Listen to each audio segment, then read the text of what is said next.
যে আসসালামু আলাইকুম। যে আমি ডাক্তার মীর শহীদুল ইসলাম আলোচনা করব অ্যাসকেবিস নামে একটা স্কিন ডিসঅর্ডার আছে, এই অ্যাসকেবিজের উপর। অ্যাসকেবিসটা হলো একটা চর্মরোগ, যেটা সার্কোপটিন অ্যাসকেবিস নামে একটা পরজীবী জীবাণু আছে।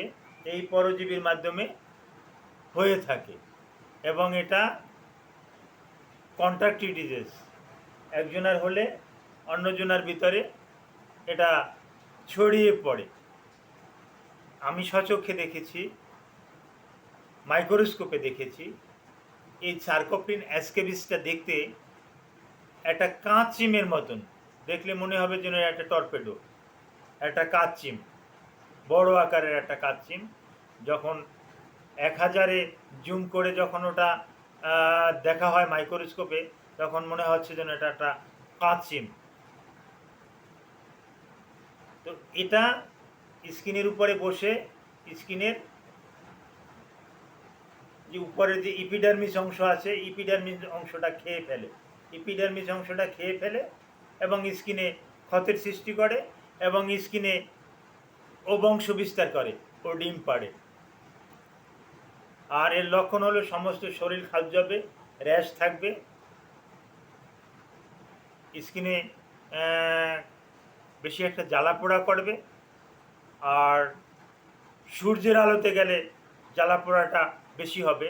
যে সূর্যের আলোতে গেলে ওই সার্কোপটিন অ্যাসকেবিস নামক জীবাণুটা তখন ও বেশি একটা তাপ সহ্য করতে পারে না, যার পরিপ্রেক্ষিতে ওই স্কিনের ইপিডার্মিসের গর্ত, ইপিডার্মিসের যে গর্ত আছে ওর ভিতরে ঢুকে যাওয়ার চেষ্টা করে, যার পরিপ্রেক্ষিতে আপনাকে কিন্তু একটা অস্থির অস্থির ভাব লাগবে।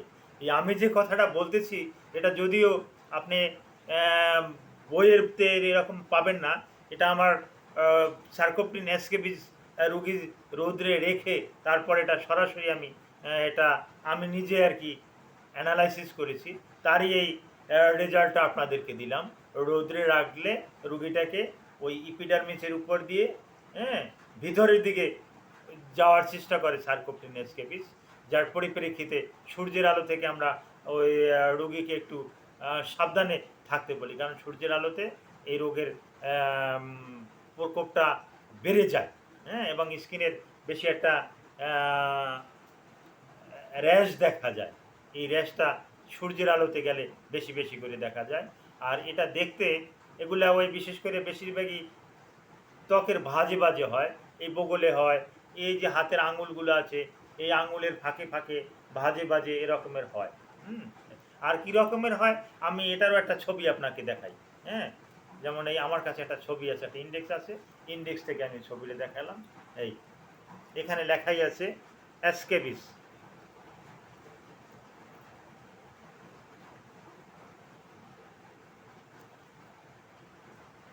এই অ্যাসকেবিসটা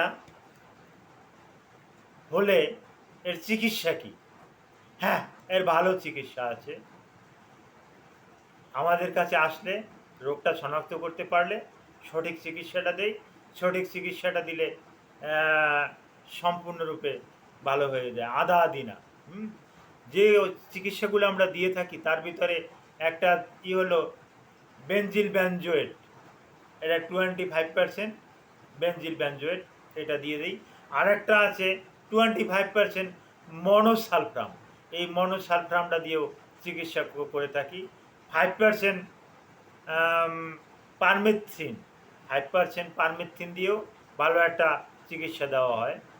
10% কোট্রামিটন, 10% কোট্রামিটন দিয়েও ভালো একটা অ্যাসকেবিজের চিকিৎসা দেওয়া হয়। পারমেথ্রিন এবং কোট্রামিটন এর কম্বিনেশনে কিছু ড্রাগ পাওয়া যায়, এগুলো দিয়েও ভালো কিন্তু চিকিৎসা দেওয়া যায়। তারপর আসে আইভারমেকটিন বা ইভারমেকটিন নামে একটা ট্যাবলেট মার্কেটে পাওয়া যায়, বিভিন্ন কোম্পানি বিভিন্ন নামে রেখেছে। এই ইভারমেকটিন দিয়েও কিন্তু এই সার্কোপটিন অ্যাসকেবিসের চিকিৎসা দেওয়া যায়। তবে কোনটা দিয়ে আপনার জন্য ভালো হবে এটা আপনার ডক্টর আপনাকে বলে দিবে যে আপনি এই ওষুধটা দিয়ে চিকিৎসা করলে আপনার জন্য মঙ্গল হবে। Thank you.